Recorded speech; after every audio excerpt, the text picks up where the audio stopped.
Have you ever paused to think about what it truly means to age with grace and purpose? What happens when you find yourself grappling with loneliness, loss, and the inevitable passage of time? This video isn't just about getting older. It's about the powerful journey of embracing the later years of life and living them to their fullest. You'll meet Jack Thompson, a 62-year-old man who has faced both the joys and heartaches that come with aging, from the loss of his beloved wife to the growing sense of isolation as his children build their own lives. Jack's story is a deeply personal one, yet it resonates with so many of us as we face similar challenges and triumphs as we grow older. Why should you stick around and watch this video to the end? Because Jack's experience is not just his own. It's a reflection of the universal experiences that many of us will inevitably face as we age. Through his journey, you'll learn how to cope with loss, find new connections, and build a fulfilling life even in solitude. You'll discover the invaluable wisdom he gained from his relationship with Laura, a woman who entered his life in unexpected ways and helped him navigate the complexities of aging with strength and resilience. Additionally, Jack's story sheds light on the tough decisions seniors often have to make, like the difficult choice of moving to a nursing home, and how to approach these decisions with peace, confidence, and an open heart. By the end of this video, you'll walk away with a deeper understanding of how to cherish the relationships that matter most, embrace independence, and take full control of your life as you grow older. Whether you're in your 60s, 70s, or beyond, Jack's story will inspire you to make the most of your later years, no matter the obstacles life may present. Don't miss out on the chance to gain valuable insights from someone who has lived through it all and emerged even stronger. If you haven't already, I recommend subscribing and hitting the notification bell so you won't miss any of my videos. Your support means the world to me, and if you enjoyed this video, you can help me continue spreading these important lessons by liking and sharing them with others. If you connect with the theme of this video, please leave a 1 in the comments. If not, feel free to comment 0 to let me know how I can improve and make better videos for you. Now, let's dive into the story. I had always imagined retiring at a time when I could finally relax and enjoy the fruits of my labor. I had planned for it meticulously, knowing that the future would eventually come. But, as life often does, it threw me an unexpected curveball. I had to retire earlier than I'd anticipated. Thankfully, I had always been mindful of my spending, keeping a tight grip on my finances and saving for a rainy day. So, financially, I was managing okay. But there was something I hadn't planned for, the heavy silence that now filled my life. There was a time when my family was my world. My son, Adam, and my daughter, Emily, both had their own families now. Their lives were stable, and they were flourishing in their ways. I was proud of them, of course, but a part of me longed for the days when the house was full of laughter and the pitter-patter of little feet. Over time, though, the house grew quieter. The energy that once filled it slowly dissipated. A few years ago, Sarah, my beloved wife, passed away after a long illness. That loss left a hole in my heart that never seemed to heal. As time passed, my children, who were once so close, became more absorbed in their own busy lives. They visited less and less, and with each passing day, I found myself alone more often than not. One afternoon, I sat on the sofa, surrounded by the stillness of my empty house. The silence seemed to swallow me whole. I could hear nothing but the beating of my own heart and the distant hum of the world outside. The rooms, once filled with life and warmth, now seemed to echo the loneliness I felt. I felt it deep within my bones, a pang of bitterness I couldn't ignore. As I sat there, trying to push those feelings aside, the phone rang. It was Adam. His voice came through, urgent and hurried. "Dad, are you staying home tonight? There's some urgent work, and I might not be able to come by," he said, his tone laced with worry. I felt a flicker of disappointment in my chest, but I tried to suppress it. I understood. Adam had a family of his own, a busy job, and a life to lead. He had responsibilities. I didn't want to burden him with my loneliness, so I replied with a forced calmness, "It's fine, Adam. Don't worry about me. Just take care of your things. I'm all right here." I hung up, feeling a hollow ache inside me. It was as if the world had slipped away, leaving me behind. I had worked so hard all those years, put my heart and soul into providing for my family, only to find that now, in my retirement, with Sarah gone, and the children living their own lives, I was left to face the quiet alone. The emptiness seemed to deepen with each passing day. The following day, my neighbor, John, stopped by for a visit. John and I were around the same age, and we had always enjoyed our conversations. But this time, there was an unspoken heaviness in the air. He sat down beside me, and after a few moments of silence, he sighed deeply. "So it's just you here now, huh?" he asked, looking around the room, his eyes scanning the emptiness that mirrored my feelings. I nodded without saying much. His words hung in the air like a weight. "Same for me," he continued, his voice tinged with a sadness that struck me to my core. "My wife is busy, and the kids are doing their own thing." I could feel the sorrow in his words, and it mirrored the aching emptiness I was experiencing. John's words about loneliness at this stage of life felt like a cold, hard truth that I couldn't escape. "You have to think about it. What if one day you're all alone?" he asked, his question cutting through the stillness like a knife. I could feel my heart drop into my stomach. The thought of being completely alone in this big house, with no one to talk to, no one to check in on me, filled me with dread.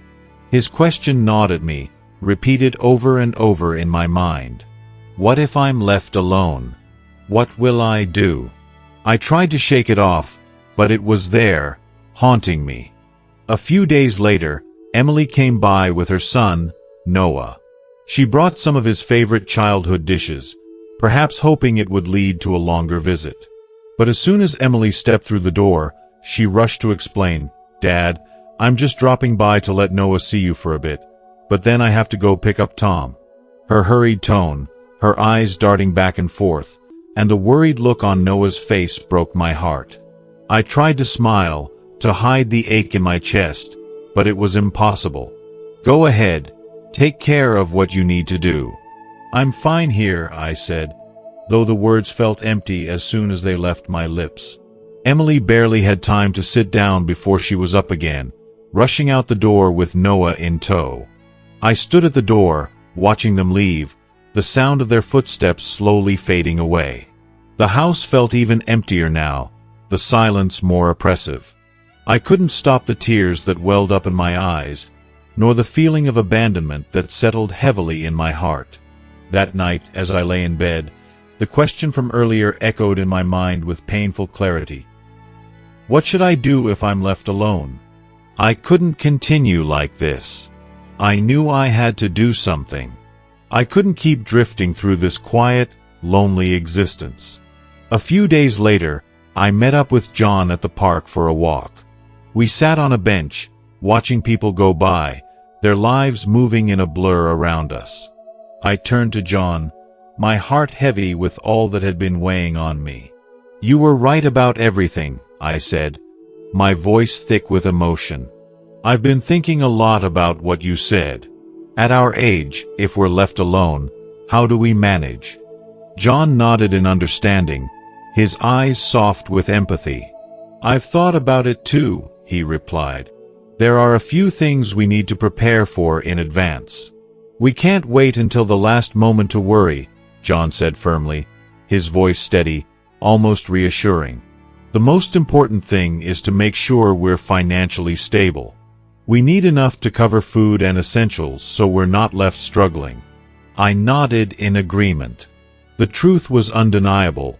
Without financial security, aging could become a brutal battle. I had always prided myself on being careful with my money, but I knew now that I needed to think about what the future would hold. Medical expenses, emergencies, and the unknowns that always seemed to arise at the most inconvenient times. John continued, "With no spouse or kids nearby, it's up to us to take care of ourselves." Those words rang true. It was a hard truth, but it was the reality we both faced. I felt a surge of determination rises within me. Maybe the future didn't have to be so bleak. Maybe there was still time to prepare, to take control, to build a plan that would allow me to live out my later years with dignity and purpose. But it was clear that I had to act now before the silence became more than I could bear. If you are still watching this video and find these lessons useful, please comment 1 below to let me know that you are still here with me. Living alone, you come to realize that, despite all the love and care from your children, they can't always be there for you when you need them most. It's a hard truth, one that hits you like a cold gust of wind on an otherwise warm day. We have to become more independent, he said, and those words echoed deeply within me. We have to take care of ourselves, stay active, and never isolate ourselves. It was as if he was speaking directly to me. For so long, I had devoted my life to my children, caring for them, putting their needs before my own, but in doing so, I had neglected the quality of my own life. The years had passed, and all I had to show for it was a life spent in front of the television, sitting in a room that felt more like a prison than a home. I was living but not truly living, and the isolation was slowly taking its toll on me. The realization struck me like a slap in the face. I couldn't keep living this way. My health, my happiness, everything depended on me changing. It was so easy to sink into the comfort of routine and let time slip away unnoticed, but I knew deep down that this path would only lead to one thing: a slow decline into poor health and loneliness. I couldn't let that happen. So, I chose to change my habits, no matter how daunting it seemed at first. Each morning, I started walking to the park, just a short walk, but it was something. It was a step toward regaining control of my life. And then, in the evenings, I found solace in the community center, playing chess and chatting with other seniors.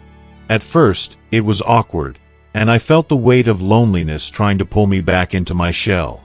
But little by little, I built new friendships, and I could feel my life becoming richer and more fulfilling. Still, despite all the new activities, there was a gnawing emptiness that refused to go away. Every night, as I lay in bed staring at the ceiling, the same question haunted me. Who will be there for me when I'm sick? When I need someone to talk to or help me through the hard times? The silence in the room seemed to amplify those fears, and the more I thought about it, the more unsettled I became. I had always been content to live alone, but now I couldn't shake the thought that maybe I needed someone by my side, not to take care of me, but simply to be there. To share in the quiet moments and the burdens of getting older. But then, a wave of guilt would rush over me. My wife, Sarah, had only passed recently. I felt like any step toward finding companionship again would be a betrayal of her memory. How could I ever let go of her presence, her love? Yet, as much as I tried to ignore it, the loneliness within me grew stronger with each passing day. One day, after much hesitation, I found the courage to talk to my old friend John. He listened with a knowing look in his eyes, his silence speaking volumes. "I get it," he said softly, his voice filled with compassion. "After my wife passed, I felt the same way. We don't need someone to depend on, but someone to talk to, someone to share the highs and lows of life with, someone to support us when we need it most." His words gave me a kind of comfort that I hadn't realized I was missing. He was right. I wasn't looking for someone to replace Sarah, but simply to ease the ache of solitude that had been growing inside me. Slowly, I began to open my heart to the idea of finding a companion.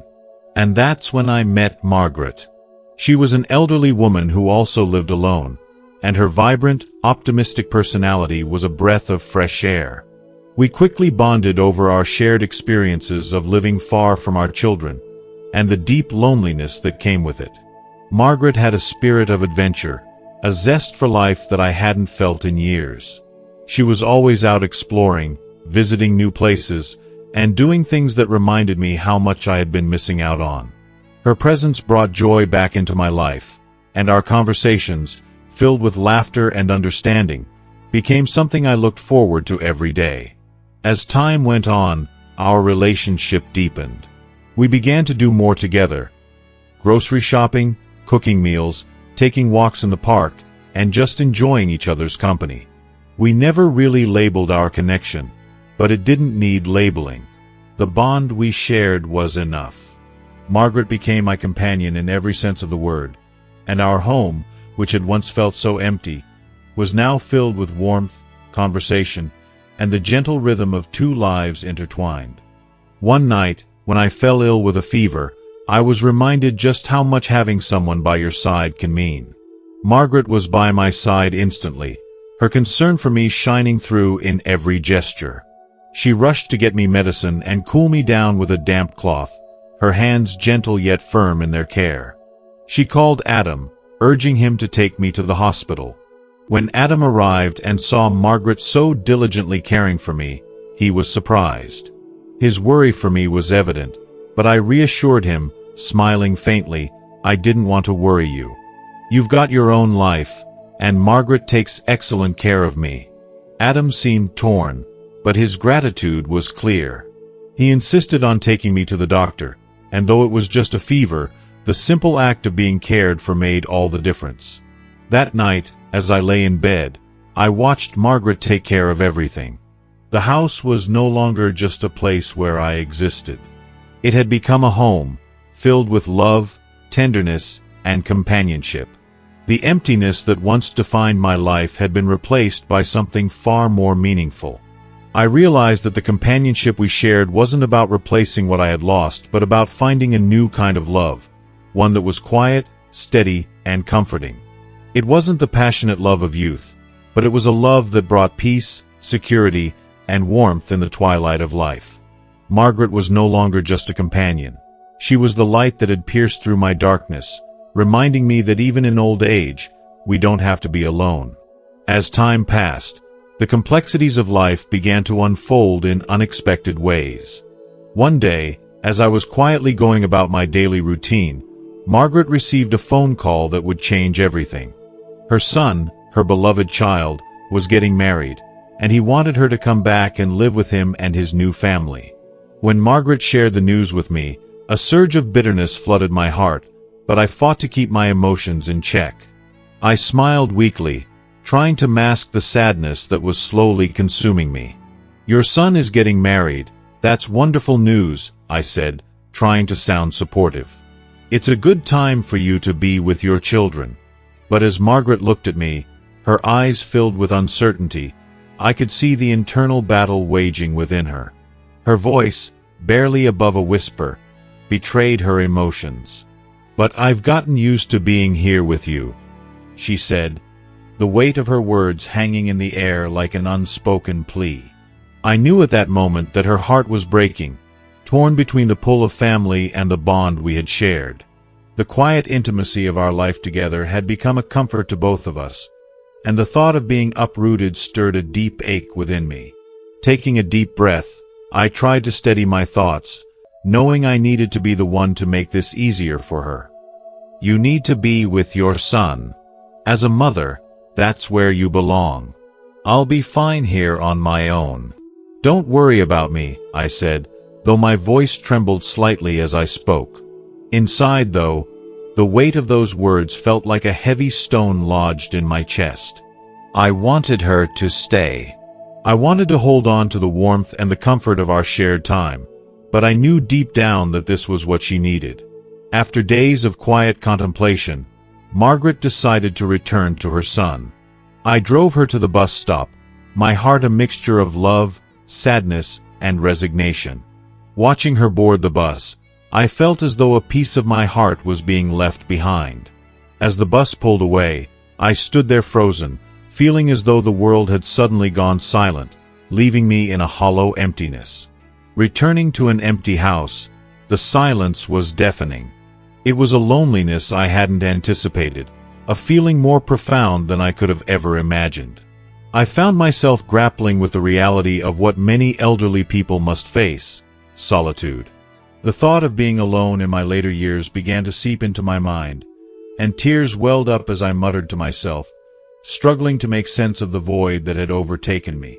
Margaret's departure had left a hole that nothing seemed to fill. Each morning, I continued with my routine, exercising, meeting with old friends, but the absence of her companionship was palpable. My children, Adam and Emily, still checked in on me, but their lives were full, and I didn't want to burden them with the weight of my loneliness.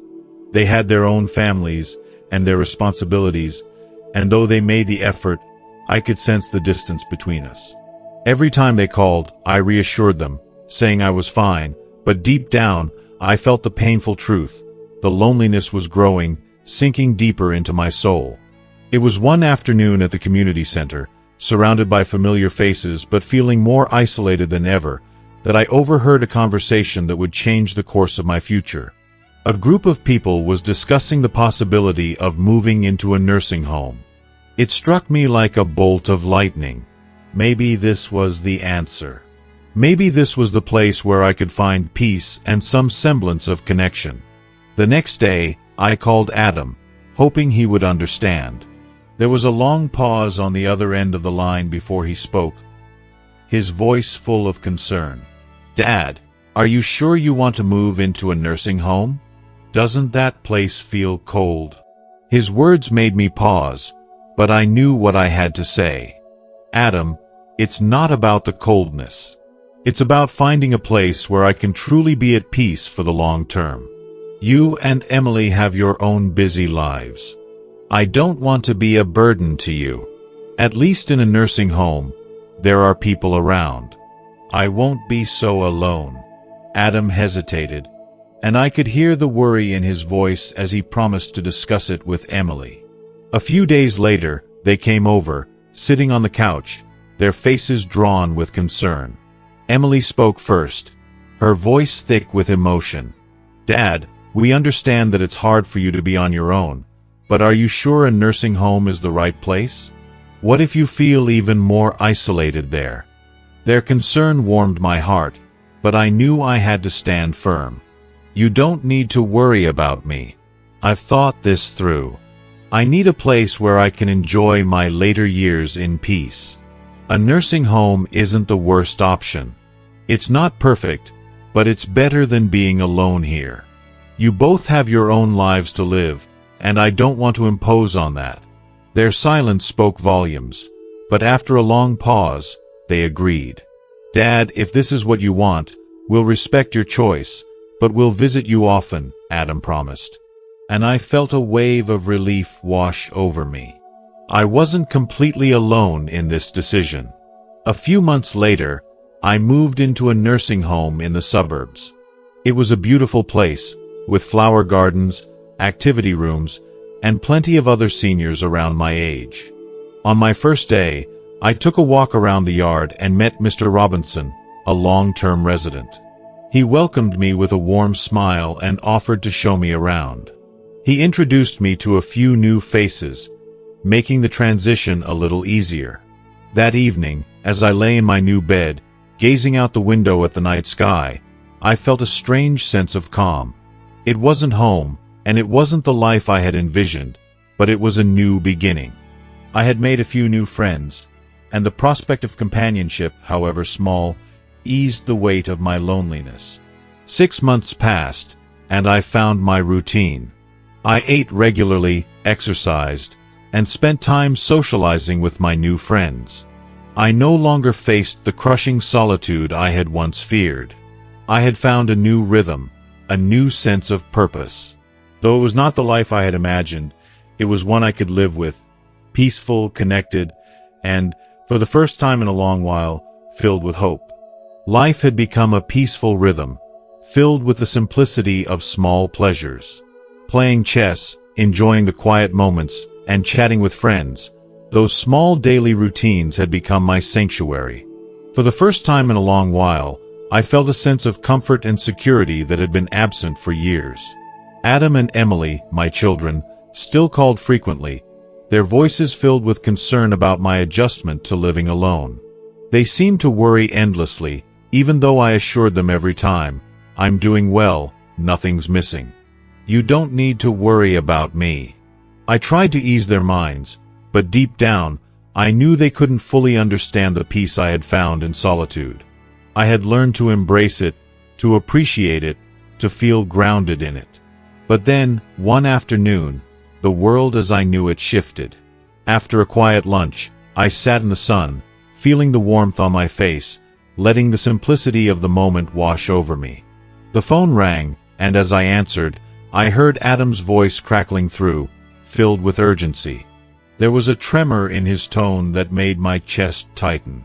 "Dad, I've got some bad news," he said, his voice barely controlled. "Mrs. Robinson was in a car accident, and she's in the hospital." If you are still watching this video and find these lessons useful, please comment 2 below to let me know that you are still here with me. The words hit me like a physical blow. My heart skipped a beat, and for a moment, I couldn't breathe. The phone nearly slipped from my hand as shock paralyzed me. I had to steady myself, sitting on the edge of the chair, struggling to process the gravity of what he was saying. "What happened? How is she?" I stammered, my voice barely a whisper, the panic beginning to take root. Adam's voice faltered as he spoke again. "I just got the news and rushed over. Do you want to come to the hospital?" I felt as though the ground beneath me had disappeared. The news of Mrs. Robinson, someone who had been a constant in my life, someone I had come to care for deeply, was almost too much to bear. At that moment, I couldn't think, couldn't reason. I hung up, calling the nursing home staff to arrange for transportation, my mind racing with thoughts I couldn't control. How could something so tragic happen to her now? The last time I saw her, I had smiled and told her to take care of herself, and now this. The image of her smiling face haunted me, and all I could think of was how fragile life truly was. When I arrived at the hospital, I saw Adam and Emily standing outside the emergency room. The look on their faces, so filled with worry, so deeply concerned, suddenly made everything feel too real. Adam helped me sit down, his hands shaking slightly as he guided me to the chair. "Dad," he said, his voice heavy with dread, "the doctors are doing everything they can, but the situation isn't looking good." The weight of his words crushed me.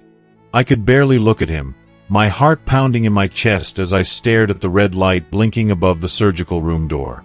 All I could do was pray, hope against hope that Mrs. Robinson, the strong, resilient woman who had touched so many lives, would find a way to survive. The minutes dragged on, each one feeling like an eternity. Time seemed to slow, the air thick with worry and fear. Then, the door opened, and the doctor emerged. I almost lunged toward him, desperate for news, for some glimmer of hope. "How is she?" I asked, my voice a mere breath, my heart in my throat. The doctor's face was grim, his eyes exhausted. He shook his head, and I felt a cold seep into my bones. "The injuries are severe," he said softly. "Prepare for the worst." Those words were like a punch to the gut, leaving me breathless and numb. I could barely hold myself upright as Adam gently guided me back into the chair. I could feel the world spinning, everything around me blurring into a fog. And then, moments later, a nurse emerged, pushing Mrs. Robinson's still form down the hall. My heart lurched in my chest as I saw her, pale, unmoving, a shadow of the vibrant woman I had known. She had been full of life, full of spirit, and now she looked so fragile, so helpless. The sight of her like that shattered something deep inside me. I couldn't breathe, couldn't think. I reached out instinctively, taking her cold hand in mine, feeling the stark contrast between her warmth and the ice-cold grip of her skin. "Please, Mrs. Robinson," I whispered, my voice breaking, my eyes filled with tears. "Please don't leave me. We promised, we'd spend our lives together. You can't leave me now." I thought for a moment that she might hear me, that she might respond. Her eyes fluttered open, and for a brief second, I dared to hope. But no words came. A single tear escaped her eye, and it felt like a dagger to my heart. In that instant, my world crumbled. I knelt beside her, my hands trembling as I clutched her hand, tears falling uncontrollably. "Please," I cried, my voice thick with sorrow, "please don't go. I can't live without you. If you leave me, I don't know what I'll do." Adam and Emily stood silently by, their faces etched with sadness, their eyes filled with the same helplessness that overwhelmed me. They knew there was nothing they could say, nothing they could do to ease the pain I felt at that moment. That night, the doctor confirmed the worst. Mrs. Robinson's condition had worsened. She was now critical. I couldn't leave her side, not for a second. I stayed there, hoping, praying, silently willing her to find the strength to hold on. At one point, her eyes flickered open again, and her hand, so cold, reached for mine. I held it tightly, not wanting to let go. It was all I could do, all I had left to give. Her grip on my hand tightened, just a little more than before, and she struggled, her breath shallow and labored. I could see the fight in her face, the last ounce of strength trying to reach out. "Mr. Thompson, live well," she whispered, her voice barely a breath, so fragile, so quiet. And then, with one final soft exhale, her hand relaxed, and her tired eyes fluttered closed for the last time. A part of me wanted to scream, to beg her to wake up, to stay with me just a moment longer. But she was gone. In that painful, inevitable silence, I was frozen, utterly paralyzed by the crushing weight of the moment. My heart felt as though it had shattered into 1,000 jagged pieces, and I couldn't breathe. "Mrs. Robinson, don't go," I whispered, my voice thick with sorrow, full of desperation. "Please, don't leave me." But there was no answer. The absence of her presence filled the room, colder than any winter's night. I can't find the words to describe the emptiness that overwhelmed me then. It was as though my soul had been ripped from my body, leaving behind nothing but a hollow shell. Mrs. Robinson was more than just a friend. She was the last person who truly cared about me, who saw me for all that I was, and who loved me regardless. And now, she was gone. The world seemed crueler, colder somehow, and I was left to stumble through the days that followed in a haze, a darkness that clung to me, smothering any chance of joy or peace. The grief was suffocating, and no matter how many people tried to comfort me, it only seemed to make the loneliness worse. In the nursing home, the days blurred together. Everything seemed so empty without her, like there was no purpose to the hours that stretched endlessly before me. My friends, and my fellow residents, noticed the change in me. I didn't need them to say anything. I could see it in their eyes, the pity, the sadness they didn't know how to express. They sat with me, but no words of comfort could heal the wound that had been carved deep into my heart. At our age, losses are more than just memories.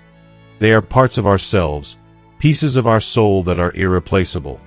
Once something is gone, no matter how hard we try to fill that gap, it remains forever empty. Adam and Emily came by often, bringing their young children in the hopes that their laughter, their innocence, might lighten my spirit. But no matter how hard I tried, no matter how much I wanted to find solace in their joy, it all felt so far away.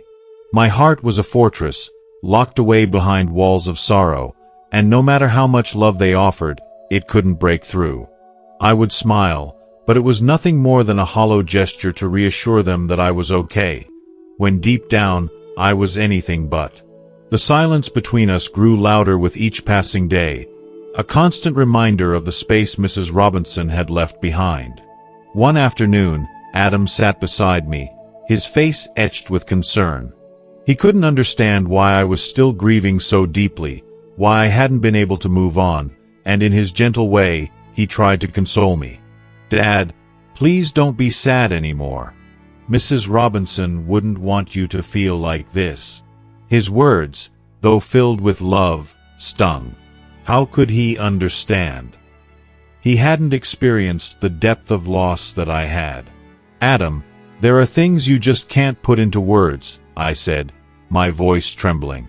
Letting go isn't something you can do easily. You and Emily are still young. You're still finding your way. But when someone you love with all your heart is suddenly gone, it feels like the sky itself has fallen. Like everything you've ever known is slipping through your fingers. Adam went quiet, sensing the weight of my words. Then, with great care, he reached for my hand, squeezing it gently. "Dad, you still have us, your children, and your grandchildren. We'll always be here for you." His words, as warm and comforting as they were, could not fill the void I felt. They couldn't chase away the deep, suffocating loneliness that had taken root inside me. "I know you care, Adam," I said softly, my voice barely above a whisper. "But sometimes, the emptiness in your heart is something only you can truly understand." A few days later, as I walked through the garden, trying to lose myself in the quiet beauty of nature, I saw a new resident. He was an older man, his face etched with sorrow, his eyes heavy with the same loneliness that had plagued me when I first arrived. I felt a pang of recognition, a connection to his pain. I walked over to him slowly, gently placing my hand on his shoulder, offering him the same comfort I had longed for myself. "Are you new here?" I asked, my voice soft. "Would you like to take a walk with me?" He looked at me, and though his lips didn't part to speak, I saw the gratitude in his eyes. We walked together, side by side, in the stillness of the garden. Neither of us spoke a word, but we didn't need to.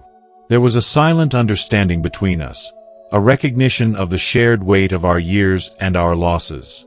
We were both just two souls, wandering through the final chapters of our lives, finding what comfort we could in the company of one another. That night, as I lay in bed, I thought of Mrs. Robinson again. Her voice, so soft and kind, seemed to echo in my mind. Her smile, her gentle touch, those moments had become the most precious memories of my life, and now they were all I had left of her. It was hard, so hard, to imagine a life without her in it. But as I closed my eyes, I realized something. Even though she was gone, a part of her would always be with me. Her love, her care, her kindness, they had left an indelible mark on my heart, a mark that could never be erased.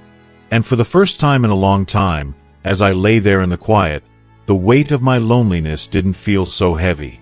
It wasn't gone, but it had softened, just a little.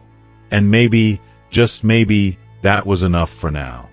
Although Mrs. Robinson's passing plunged me into a profound sadness, the lessons she imparted to me during her life will forever remain etched in my heart. She taught me something that transcends all else, the importance of cherishing every relationship we encounter, whether it's with family, friends, or even fleeting acquaintances. These bonds, however small or grand, are what fill the empty spaces in our hearts. They are what make life meaningful, providing us with connection, understanding, and comfort when the world feels too vast or too overwhelming. Each relationship is a thread in the tapestry of our lives, woven together by shared moments, laughter, struggles, and love. I can't help but feel that without these relationships, our existence would be far emptier. They are the anchors that ground us, and in a world where everything is transient, they are one of the few constants we can rely on. The morning after her passing, I found myself standing in the garden of the nursing home, the warmth of the sun on my face, yet my heart felt a profound emptiness. I was alone with my thoughts, the gentle breeze whispering through the trees. It was in that quiet moment that I truly understood. Nothing in this life lasts forever. But the love we share with others, the genuine moments we create together, will always remain. Those moments live on in our hearts, and when the storms of life hit, they serve as a source of strength, a reminder that we have lived fully, loved deeply, and given a piece of ourselves to others. That love, despite the passing of time, endures like a beacon in the dark, guiding us when we feel lost. Spiritual strength, I've come to realize, is what carries us through the hardest times. Even when life feels like an unrelenting weight, it is this internal strength, fueled by our love for others and the deep connections we've built, that propels us forward. The great Japanese author Haruki Murakami once said, "I always thought that people age slowly. In reality, people don't just age in a moment. In the blink of an eye, a day has passed, a year has ended, and in the blink of an eye, a lifetime has gone by. Don't think you're still young. One day, you suddenly realize that your youth is no longer there. The first gray hairs appear, and your face begins to show small wrinkles. Time goes by, and people indeed age in ways we never truly comprehend until it happens to us. It sneaks up, almost unnoticed, and suddenly, you find yourself standing at a place in life where time seems to have slipped away without your permission. The realization that you no longer wish to discuss your age comes slowly, like a quiet acknowledgement that you have crossed a threshold. As you grow older, the weight of time becomes impossible to ignore. When your parents begin to age and need your care, you realize, with a shock, that you have stepped beyond the boundary of youth. The world begins to treat you differently, calling you sir or ma'am, and you feel a pang of discomfort. In those moments, you can no longer deny the truth. You are no longer young. Some may say, "What's so scary about aging?" But the truth is, as soon as those words leave your lips, you feel the weight of them. It's a comforting lie, a way to reassure yourself that it's not as bad as it seems.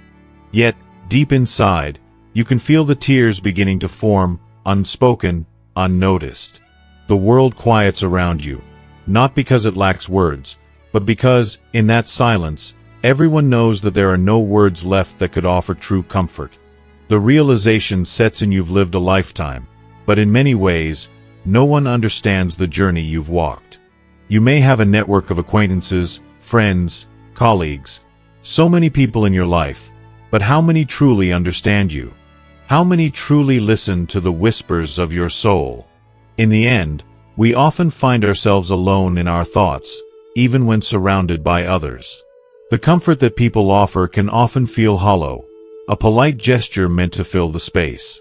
But sometimes, instead of responding with empty words, we choose to remain silent. It's not out of bitterness, but rather out of recognition that only we, ourselves, can understand our hearts.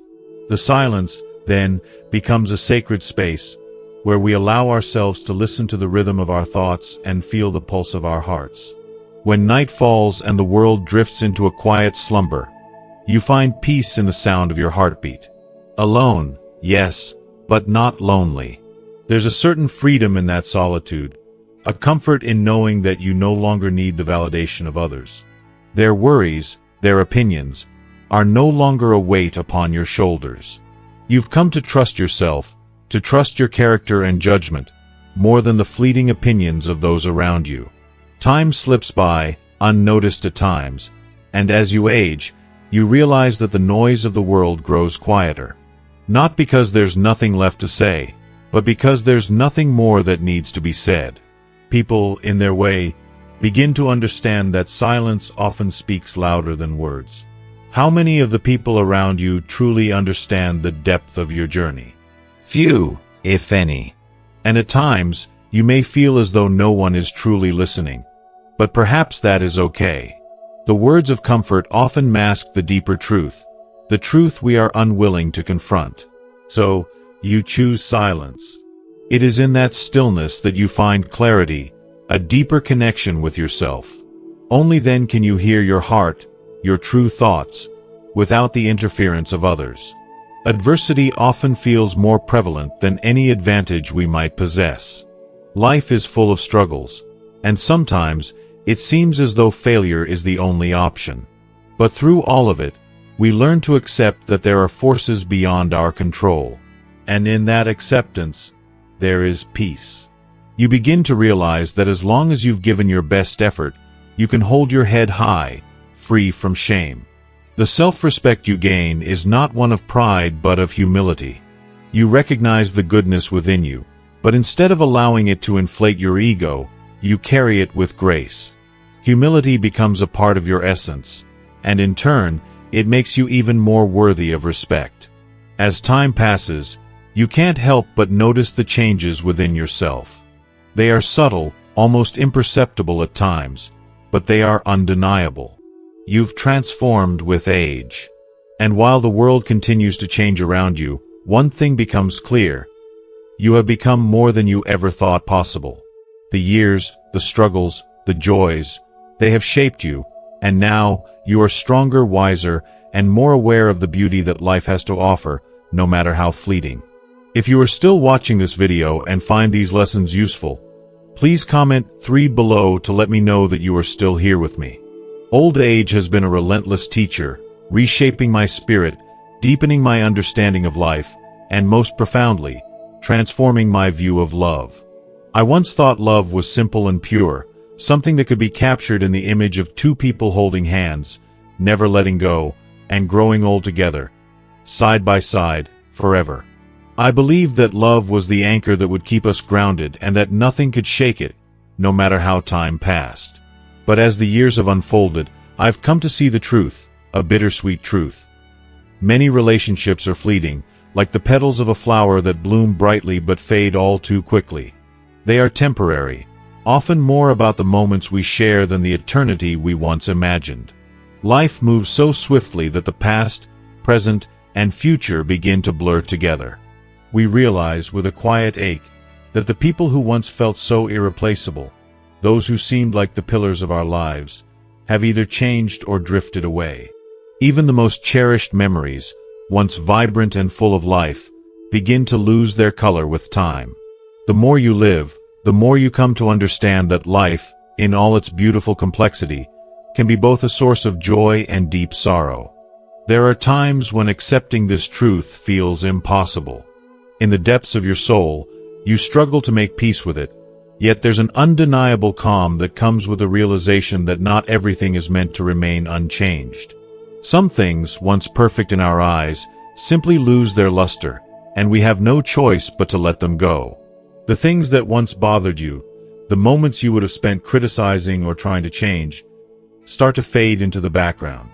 You realize that some things just are, and no amount of wishing can alter their existence. Life doesn't ask for permission to change. It simply does. People will disappoint you, and you will disappoint yourself.